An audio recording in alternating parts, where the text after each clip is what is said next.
Hello Internet, it's Daniel, Driving and Dragons. I'm going to start something a little new here. I'm going to start doing some player type profiles. It's player, not character type profiles. Keep things balanced. I'm going to do I'm going to try and do a negative and a positive. I'll do a good player type and a bad player type. And I'm just going to try and put those out each week. See you on the other side with the first one.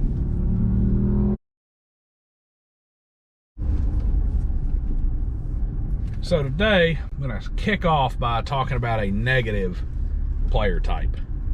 This is a type that you want to keep away from your table, kind of a toxic group, and it's definitely kind of ironic. I'm pulling away from where I feed my feral cats, and I'm about to talk about the activist player as somebody you do not want at your table. So the activist player is not to be confused with a player who happens to be a bit of an activist or has a cause that's important to them. This is the player who insists on making everything about their life and everything about their identity whatever cause it is that they are an activist for, and that includes pumping it and force feeding it to the rest of the table by making it the center point and the focal point of their game. Now, an activist does not have to be a political activist. You can be a social activist. It can be an activist, somebody who is pushing for a certain, what I call a lifestyle activist. This is going to be your person who is just a rampant hardcore vegan, who is a vegan for moral purposes and wants to ram it down everybody's throat. It can be a person who is a sexual activist who's pushing for the normalization of a certain sexual lifestyle. So those are your lifestyle activists. You got, of course, obviously your political activists who are pushing for certain political causes, your social activists who are pushing for social causes, so on and so forth. And the issue with your activist players is, by their very nature, it's never enough. It is never enough. So what ends up happening is you may have a person who you agree with, and everybody at the table agrees with, whether you're a player or whether you have to address your GM about this and say, hey, we need to handle this, or whether or not this is you're the GM and this is your table. You'll see this in a player. We'll all be sitting around and we'll all have the same basic belief or agreement about whatever the issue happens to be. But that player will come up, well, we need to change this because, it's problematic, or it makes me uncomfortable. Okay, whatever, we make the change.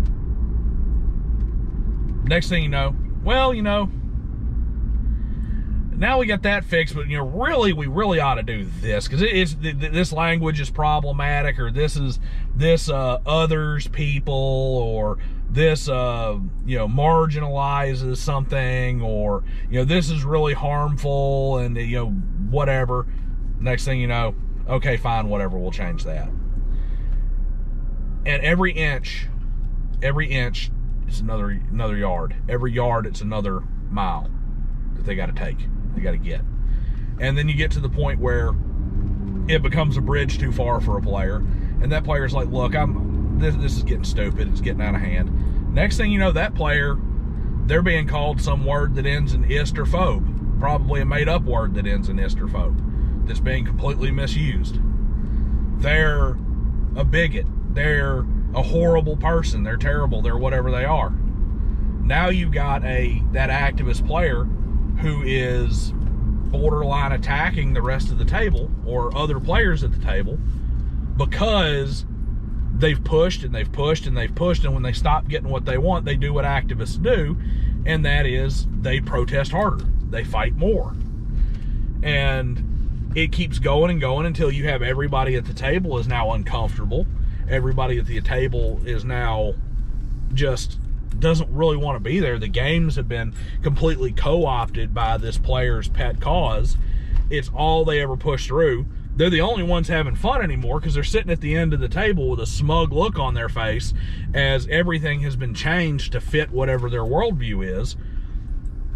Then eventually, next thing you know, your whole table's gone. Whole group is broken up. Nobody can seem to get together anymore.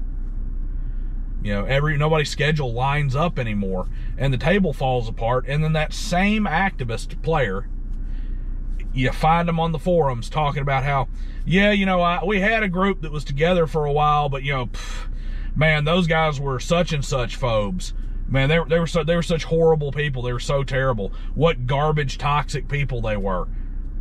I wish I could find a group of people who just understand simple common decency, like whatever extreme view I've gotten to. And the most insidious part about the whole thing with the activist player is, a lot of times the activist player doesn't join your table. A lot of times the activist player was always there. He just wasn't the activist to start with. And I've got a personal story about this, because I didn't recognize this until a few years ago, that this is what had happened. But I had a group that had played together for over a decade. And we'd been playing together since junior high. And we had one member who got very, very involved, and always had been pretty involved with his church. And he got more and more and more involved with his church. Not necessarily his church as a religious institution, but his church as a social institution.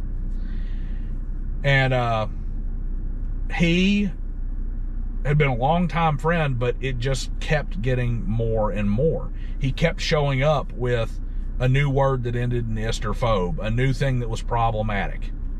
And it got to the point where people were just kind of, we're all just kind of uncomfortable being around him. We were all there saying, hey, look, we're here to play a game. We're here to escape reality for a little while. We're here to have a little bit of a relief from the BS that's forced down our throats by all these groups. That's in every Facebook feed, every Instagram, every TikTok, every Twitter, every YouTube, everything that's just, you know, that's just pouring down our throats. We're here to get away from this stuff. Now, granted, none of those things I think were even a thing at this point in time, but you get the idea. We're trying to step away from the real world and enjoy our friendship.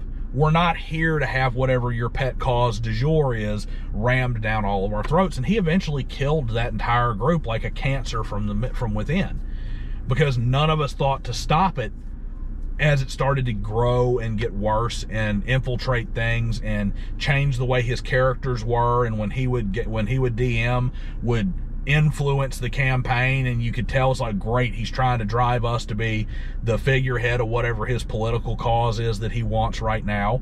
And he killed a group that had been together since childhood, basically. So we got to be careful with this. You've got to learn to recognize the activist player who can't leave their cause at the door and enjoy the game. And if you see this start to come up, you got to nip it in the bud quick. It may seem stupid, but you can't give them that minor concession. Because you give somebody a minor concession and you see them pushing it further, you know you've got an activist player on your hands who's trying to use the game as a vehicle to influence the players to whatever their pet cause is. And you don't want that happening at your table, because it will kill your group. So that's the negative player type that I've got right now, is the activist player. Look out for them. They're dangerous. And what's worse is that it's so bad because sometimes it's your buddy who's been at the table for 5 years and you don't realize that's what he's become till he starts doing it. And sometimes it gets too late when you look around and you realize the entire table is just kind of all, you know, looking off to the side like that, trying not to make eye contact because of what this person's done. See you next time.